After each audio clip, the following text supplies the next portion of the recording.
बिस्मिल्लाहिर्रहमानिर्रहीम। मोअज़्ज़िज़ सामीन कराम, अस्सलामु अलैकुम वरहमतुल्लाहि वबरकातुहू।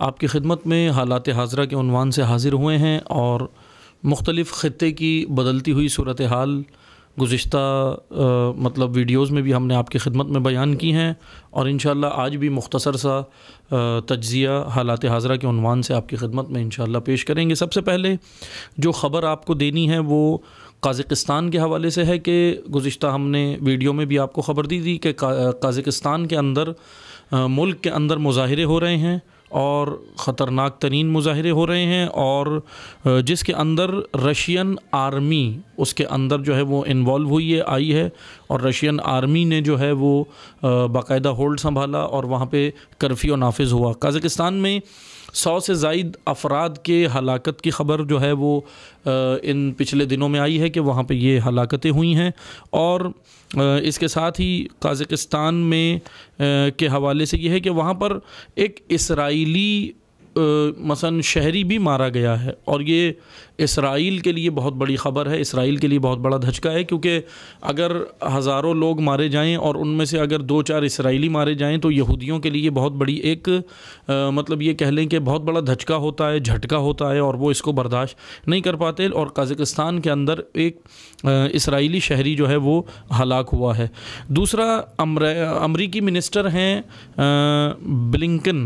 ब्लिंकन, उनका ये बयान है, उन्होंने हालिया बयान दिया है कि रूस काज़ाकिस्तान से निकले क्योंकि रूस जहाँ पर घुसता है वहाँ से वापस नहीं निकलता। रशिया के बारे में ये जो है वो चपकलिश या ये कह लें जैसे हमने अभी पिछले भी आपको ख़बर दी थी कि रशिया और अमेरिका के दरमियान में ताल्लुकात से मुराद ये है कि हालात जो है वो जंग की तरफ जा रहे हैं और दोनों तरफ से जो है वो बयानात जो है वो ये कह लें कि एक जंगी सूरत हाल की तरफ नौबत जाने वाली है या जा सकती है क्योंकि जो रूस का जो बॉर्डर है और उसके ऊपर जो रूस ने अपनी आर्मी बढ़ाई है, रूस का यूक्रेन के साथ जो मसला चल रहा है और वो भी हम बयान कर चुके हैं कि यूक्रेन के पीछे बाकायदा पूरी नेटो फोर्सेस हैं, यानी अमेरिका और उसके 30 से ज़ायद इत्तेहादी ममालिक जो नेटो फोर्सेस के अंदर शामिल हैं, नेटो के अंदर शामिल हैं, वो इस वक्त जो है वो यूक्रेन के पीछे खड़े हुए हैं और रशिया जो है वो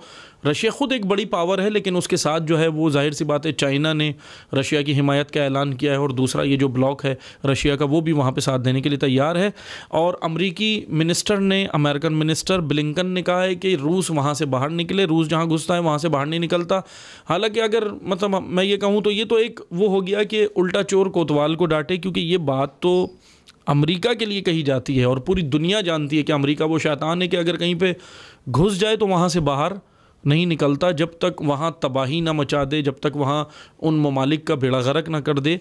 जैसा कि हालिया हमारे सामने सूरत हाल गुज़िश्ता मौजूद है, अफ़गानिस्तान हो, इराक़ हो, शाम हो, लीबिया हो, जो भी ममालिक हो जहाँ पे अमेरिका का असर रसूख रहा और जहाँ पे अमेरिका घुसा है, वो ममालिक जब तक तबाह नहीं हो गए अमेरिका ने उनका खून निचोड़ कर ही छोड़ा है। बहरहाल एक ख़बर ये थी। दूसरा, काज़ाकिस्तान के हवाले से ही रशिया ने एक इजलास बुला लिया है हंगामी तौर पे।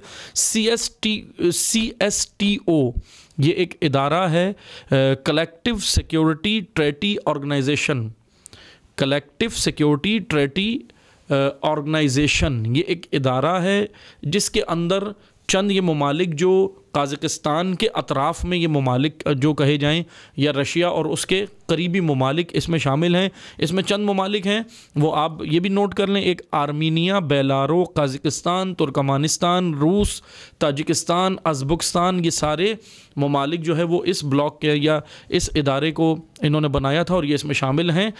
Collective security treaty organization CSTO इसका इजलास बहरहाल रशिया ने जो है वो हंगामी तौर पे तलब कर लिया है और काज़ाकिस्तान के हवाले से भी, और इसके ये एक ब्लॉक जो है वो सिक्योरिटी के हवाले से बनाया हुआ है इदारा रशिया ने और इस रशिया के साथ ये उसके इत्तेहादी ममालिक शामिल हैं जो उसके अतराफ़ में हैं। दूसरी ख़बर जो आपको देनी है वो ये कह लें कि चाइना के भी हवाले से है और पाकिस्तान के हवाले से भी है कि चीन में ओलंपिक होने वाले हैं, ओलंपिक गेम्स होने वाले हैं और मुमकिन है, ज़राए से ख़बर ये मिल रही है कि वहाँ पे एक पाकिस्तान के लिए अच्छी ख़बर ये है कि पाकिस्तानी वज़ीर आज़म इमरान ख़ान साहब शायद वहाँ पर चीफ गेस्ट की हैसियत से जाएंगे, क्योंकि चीन के अंदर ओलंपिक होने वाले हैं और उनका ये जाना जाहिर सी बात है कि सी पैक और चाइना के साथ अपने ताल्लुकात को और मज़ीद उस्तवार करना है। ये पाकिस्तान के लिए एक अच्छी खबर है कि चाइना ने, अगर चाइना ये करता है तो और पाकिस्तानी वज़ीर आज़म वहाँ जाते हैं तो चाइना के साथ अच्छे ताल्लुकात, मज़ीद ताल्लुकात के अंदर बेहतरी आएगी और मज़ीद मुआहदे जो है वो इकनॉमिक्स के हवाले से हो सकते हैं, जिसका फ़ायदा पाकिस्तान को पहुंच सकता है। दूसरी पाकिस्तान के हवाले से ख़बर ही है कि सऊदी अरब ने पाकिस्तान से वादा किया था इंडस्ट्री लगाने का, ऑयल रिफाइनरी लगाने के पहले मुआहदे हो चुके थे, वादा किया था, लेकिन इस वक्त जो है वो सऊदी अरब ने, सऊदी मिनिस्टर्स ने इनकार कर दिया है और कि वो यहाँ पर मुख्तलिफ़ प्रोडक्ट की और ऑयल रिफाइनरी पाकिस्तान में नहीं लगाएंगे, जिसकी वजह से पाकिस्तान को, और ये रकम तकरीबन 10 बिलियन डॉलर थी, ये एक बहुत ही बड़ी रकम थी, 10 बिलियन डॉलर थी जो सऊदी अरब ने पाकिस्तान में लगानी थी। लेकिन पाकिस्तान के लिए एक जो है वो ये धचका है, पाकिस्तान के लिए एक नुकसान है कि सऊदी अरब यहाँ पे ये रकम लगाने नहीं जा रहा है। लेकिन जाहिर सी बात है कि जो है वो ये रकम लगाने के साथ सऊदी अरब खाली 10 बिलियन डॉलर ही नहीं लगाता, बल्कि उसके साथ साथ अपने बहुत सारे काम हैं जो पाकिस्तान से लेना चाहता है। लेकिन सऊदी अरब ने अभी यो ख़ुद ही इनकार कर दिया है। पाकिस्तान के लिए ये एक इकनॉमिक के लिए, पाकिस्तान के लिए एक ये धचका है और एक ये नुकसान पाकिस्तान को हुआ है। दूसरा, सार्क इजलास, जो सार्क ममालिक हैं उसमें इंडिया ने शिरकत से इनकार किया हुआ है, जिसकी वजह से जो है वो पाकिस्तान ने दावत दी लेकिन इंडिया ने उसके लिए इनकार कर दिया। जाहिर सी बात है कि पाकिस्तान और भारत के ताल्लुकात अच्छे नहीं हैं, जिसकी वजह से इंडिया जो है वो शिरकत नहीं करना चाहता। इसी हवाले से आपको तीसरी खबर ये देनी है कि इसराइली फ़ॉरेन मिनिस्टर की फ्रांसीसी सदर से बातचीत हुई है। इसराइली फ़ॉरेन मिनिस्टर की फ्रांसीसी सदर से बातचीत हुई और इसराइल प्रेशर डाल रहा है कि ईरान पर वियना टॉक के अंदर, जो वियना मुज़ाकरात चल रहे हैं जोहरी मुआहदे के ऊपर, इसराइल ने फ्रांस को, मसलन ये फ्रांसीसी सदर और मैक्रोन से बातचीत की है और उनको ये कहा है कि आप जो है वो ईरान के ऊपर कड़ी नज़र रखें और ईरान पे सख्त पाबंदियां मज़ीद होनी चाहिए। इसराइली फ़ॉरेन मिनिस्टर ने बहरहाल ये ऐलान किया है, बातचीत की है फ्रांसीसी सदर से। दूसरी जानिब ईरान ने, अभी तक दुनिया में अमेरिका सब पे पाबंदियां लगाता था, लेकिन ईरान ने एक ये कह लें कि बहुत ही खूबसूरत कदम उठाया और ईरान का, क्योंकि ये जो ईरान की अभी कैबिनेट है, जो सदर हैं इब्राहिम रईसी साहब, ये जो है वो supreme leader of Iran Ayatollah उल उज़्मा सैयद अली ख़ामनेई वली फ़क़ी के ये पैरोकार भी हैं और ये एक अच्छा ब्लॉक जो है वो ईरान के अंदर जो अभी हालिया हुकूमत आई है, ये भी कहा गया जब आई थी तो, और ज़ाहिर सी बात है कि हकीकत भी है कि ये जो है वो वली फ़क़ी की इस हुकूमत को मज़बूत और जो है वो मज़बूत और मुस्तहकम हो जाती है इसकी वजह से, क्योंकि जब अगर कैबिनेट आपको ऐसी मिले जो फर्माबरदार हो, और वाक़ई ये फर्माबरदार कैबिनेट आई है और इनकलाबी कैबिनेट है जो इस वक्त ईरान में हुकूमत कर रहे हैं, और उन्होंने एक इनकलाबी क़दम ये उठाया कि 51 अमरीकियों पर पाबंदी लगाई जिन्होंने शहीद सरदार कासिम सुलेमानी के कत्ल में साथ दिया था किसी भी हवाले से। ट्रंप और पोम्पिनो का, जो उस वक्त वज़ीर ख़ारजा था, और ट्रंप जो सदर था, दोनों का किसी भी हवाले से जिन शख्सियात ने साथ दिया था, 51 उनमें पाबंदी लगाई है। इसके बाद जो ख़बर आपको देनी है वो ये है कि चीन ने एक भारत के लिए, इंडिया के लिए बहुत ख़तरनाक जो है वो, ये ख़तरनाक कह लें या ये कह लें कि इंडिया को चारों तरफ से चीन ने घेरना शुरू कर दिया है। जंगी मैदान हो तो वहाँ पे बॉर्डर के ऊपर चीन बहुत कुछ अपना लगा रहा है, बॉर्डर के ऊपर बहुत इक़दामात कर रहा है। जैसे मैंने गुज़िश्ता वीडियो में आपकी खिदमत में कहा था कि ब्रिज बनाया है चीन ने, और वो ब्रिज जो है वो उनके लिए आसानी होगी। गालवान सरहद के ऊपर, गालवान वादी के जो है वो उन्होंने ब्रिज बनाया है, जो तकरीबन 40-50 किलोमीटर का रास्ता बन गया। हालांकि 200-250 किलोमीटर का रास्ता उसको 40-50 किलोमीटर में जो है वो चीन ने जो है वो कन्वर्ट कर दिया है ब्रिज के ज़रिए, और ये पिछले हम वीडियो में ख़बर दे चुके हैं। अब जिस तरह ये चीन भारत के ऊपर जो है वो इधर से जो है कभी जो है वो सैटेलाइट बना रहा है, कभी दीगर चीज़ें बना, कभी ड्रोन अपने तैनात कर रहा है, हालांकि इंडिया भी कर रहा है, ऐसी बात नहीं है। इंडिया ने भी जो है वो मुआहदे अपने किए हैं तुर्की के साथ, दीगर ममालिक के साथ, यूरोपीय ममालिक के साथ, के S-400 लेने के लिए इंडिया जो है वो बेचैन है। इस वक्त भारत बेचैन है। S-400 जो है वो फाइटर सिस्टम एक बहुत, उसको लगाने की कोशिश कर रहा है इंडिया, लेकिन चीन ने इसके साथ जो है वो खाली इंडिया ही को नहीं बल्कि अपने रकीब अमेरिका को बड़े धचके देना शुरू किए हैं। और वो ये कि इंडिया के जो अतराफ़ के ममालिक हैं, श्रीलंका, मालदीव और दीगर, इनके साथ जो है वो चीन ने बहुत अहम मुआहदे करना शुरू कर दिए हैं। श्रीलंका ने पहले भी चीन के साथ मुआहदे किए थे, लेकिन श्रीलंका फिर चीन जो है वहाँ से निकल गया था, उसने चीन ने इनकार कर दिया था श्रीलंका के साथ कुछ आगे चलने को या श्रीलंका को जो है वो इन्वेस्ट करने में श्रीलंका के अंदर। लेकिन अब चीनी वज़ीर ख़ारजा ने श्रीलंका का दौरा किया है, जो एक अहम पेशरफ्त है चाइना की इकनॉमिक्स के अंदर, और उन्होंने वो दौरा किया है। और मालदीव के हवाले से चीनी वज़ीर ख़ारजा की टेलीफ़ोन पे बात हुई है मालदीव के वज़रा से, वज़ीर ख़ारजा से, और चीन ने $63 मिलियन इन्वेस्ट करने का जो है वो वादा किया है मालदीव से। ये बहरहाल मालदीव, भूटान, नेपाल, चाइना और जो है वो श्रीलंका, ये इंडिया के अतराफ़ के ममालिक हैं और चाइना के साथ भी इनकी बेल्ट लगती है पूरी। और जिस तरह दीगर ममालिक में ये चीन ने ये काम किया। दूसरा एक अहम काम ये किया कि चीन रोहिंग्या के अंदर भी अब जो है वो इंटरेस्ट ले रहा है। रोहिंग्या वही जगह है कि जहाँ पे मुसलमानों को, म्यांमार या रोहिंग्या वही जगह जहाँ पे मुसलमानों की नस्लकुशी की जा रही थी, अभी वो रुक गई है, क्योंकि अभी वो जो नस्लकुशी आवाम और फ़ौज ने मिल के जो की थी, यानी जो बुद्धिस्ट वहाँ पर हैं उन्होंने और फ़ौज ने जो मिल के की थी, अब वो फ़ौज और बुद्धिस्ट आवाम जो तबका था वो उन दोनों के दरमियान में ही चपकलिश हो गई है, अब आपस में ही लड़ गए हैं। और बहरहाल खुदा की लाठी बेआवाज़ है, ज़ालिम जो है वो इसी तरह खुदा बाज़ औक़ात हिकमत अल्लाह ताला की ये होती हैं कि ज़ालिम जो है वो आपस में ही उलझ जाते हैं अपने इन मामलात में। ये एक अहम ख़बर थी कि चाइना मालदीव के अंदर, श्रीलंका के अंदर, नेपाल के अंदर, भूटान के अंदर, और फिर ये चाइना इधर इन्वेस्टमेंट के लिए तैयार है म्यांमार के अंदर, जो इंडिया के लिए बहुत जो है वो बुरी ख़बर है, क्योंकि इंडिया इन ममालिक की मदद करता था, असर और रसूख था, लेकिन चाइना ने अभी इन सब का कंट्रोल जो है वो अपने हाथ में लेना शुरू किया है, जो इंडिया के लिए बहुत नुकसानदेह साबित हो रहा है।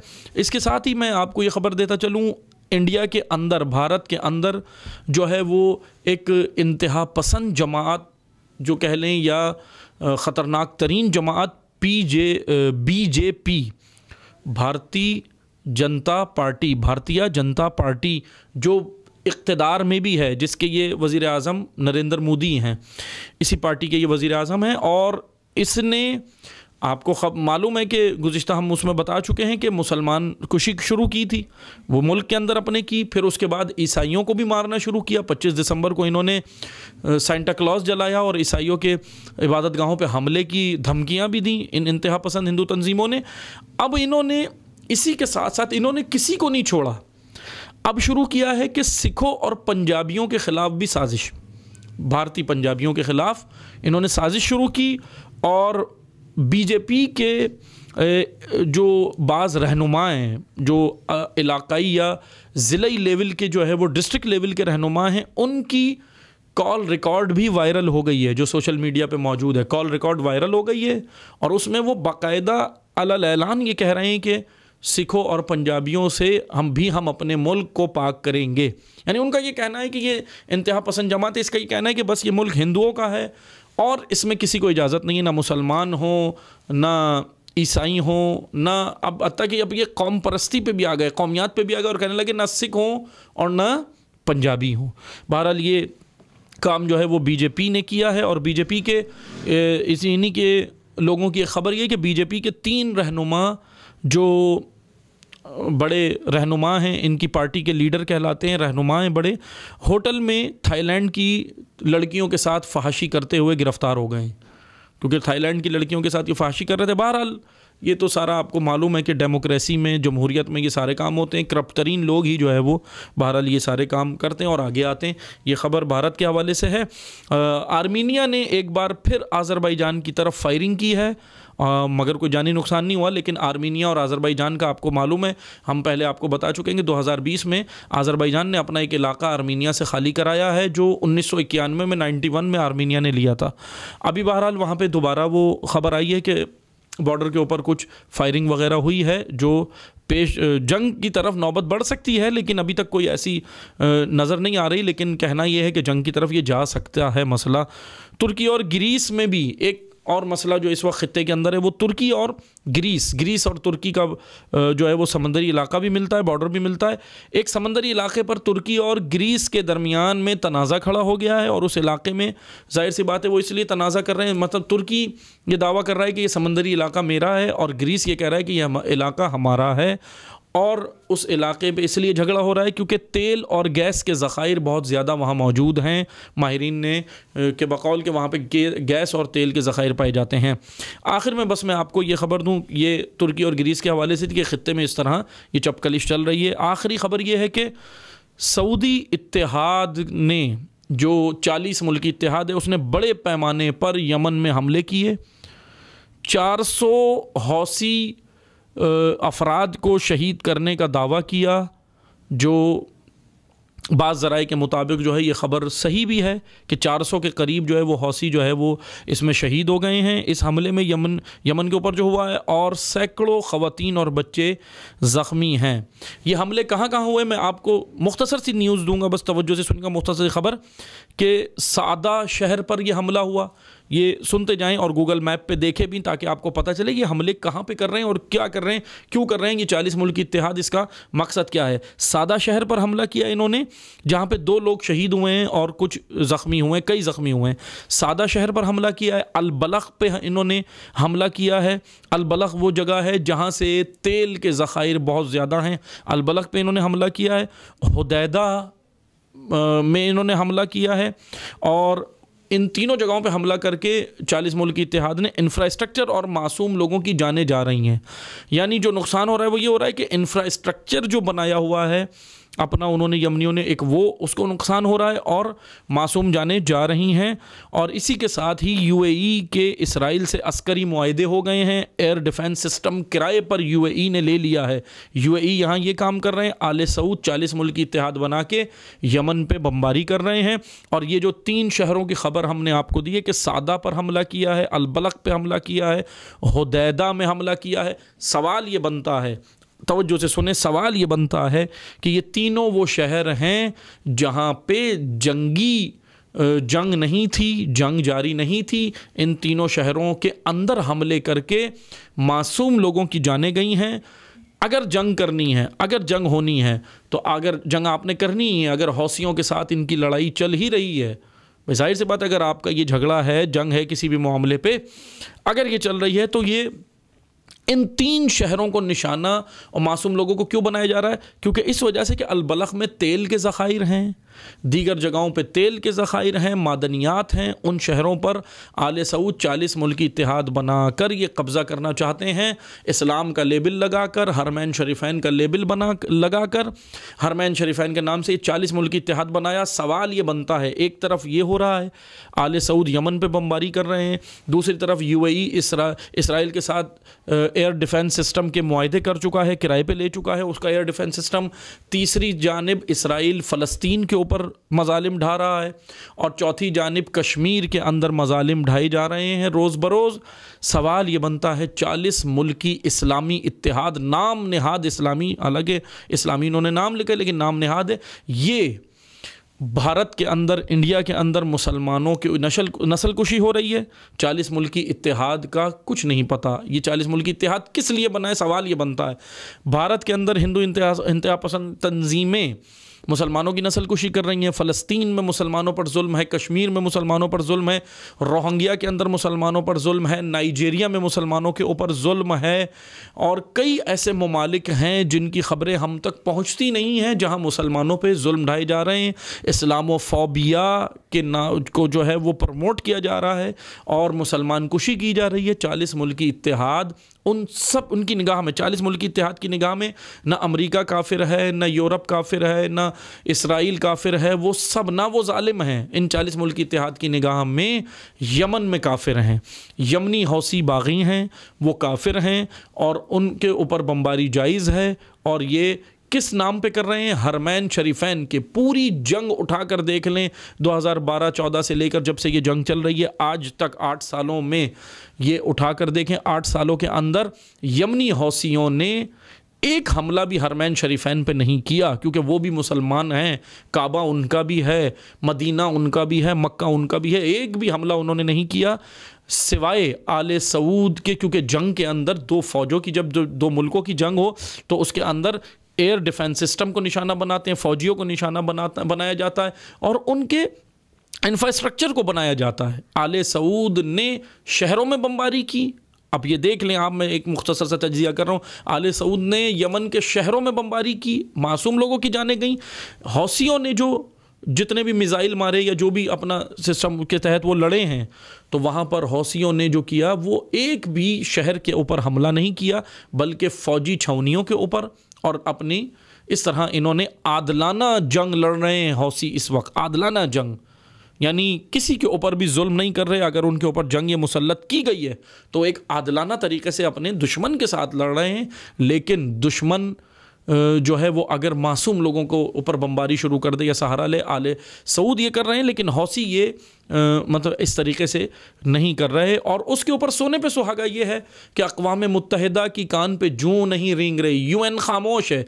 यूएन बल्कि उल्टा ये कह रहा है ईरान के ऊपर पाबंदियां मज़ीद सख्त करने की जो है वो यूएन तैयारियां कर रहा है। यूएन बल्कि ये कह रहा है कि ईरान यमन को सपोर्ट कर रहा है, ईरान हौसियों को सपोर्ट कर रहा है। यहाँ पर ईरान को ये दहशतगर्द साबित करने की कोशिश कर रहे हैं। यूएन और आलमी शैतानी ताकतें मिलकर एक प्लेटफॉर्म पर हैं। उम्मत इस्लामिया सोचे, मुसलमान सोचे कि मुसलमान कहाँ हैं, तमाम मुसलमान खामोश हैं, तमाम मुसलमान सरबराहान खामोश हैं। यमन के ऊपर बमबारी करके 400 से ज़ायद अफराद शहीद कर दिए गए हैं, इंफ्रास्ट्रक्चर तबाह हो गया है, खाने को नहीं है, पीने को नहीं है। यमन की हालत इस वक्त बहुत तशवीशनाक है। वज़ीर आज़म पाकिस्तान से भी हम ये दरख्वास्त करते हैं, दीगर से भी दरख्वास्त करते हैं, मुमलिकत के सरबराहानों से, उम्मत इस्लामी की दरख्वास्त करते हैं कि यमन के ऊपर भी कोई इजलास रखें। आप अफ़गानिस्तान के लिए पाकिस्तान के अंदर इजलास रखते हैं कि अफ़गानिस्तान की सूरत हाल, कि अफ़गानिस्तान में कहत है, अफ़गानिस्तान में रोज़गार नहीं है, अफ़गानिस्तान में रोटी नहीं है, कपड़ा नहीं है, मकान नहीं है, कुछ नहीं है। तो क्या यमन में ये सब मौजूद है? यमन के ऊपर कोई इजलास नहीं होता, कश्मीर के ऊपर कोई इजलास नहीं होता, दीगर जगहों पर कोई इजलास नहीं होता, नाइजीरिया के मज़लूमीन के लिए कोई इजलास नहीं है, इराक़, शाम, लबनान, इन सारे ख़ित्तों के मज़लूमीन के लिए कोई इजलास नहीं है। एक इजलास भी उम्मत इस्लामिया का कोई सरबरा रखने के लिए तैयार नहीं है। बाकी अपने मफादात के लिए सब इजलास जारी हैं जो कर रहे हैं। इंशाअल्लाह बाकी हम दोबारा आपकी खिदमत में हाज़िर होंगे हालात हाज़िरा के उन्वान से। आज इसको यहीं तक बयान करना है। वस्सलामु अलैकुम वरहमतुल्लाहि वबरकातुहू।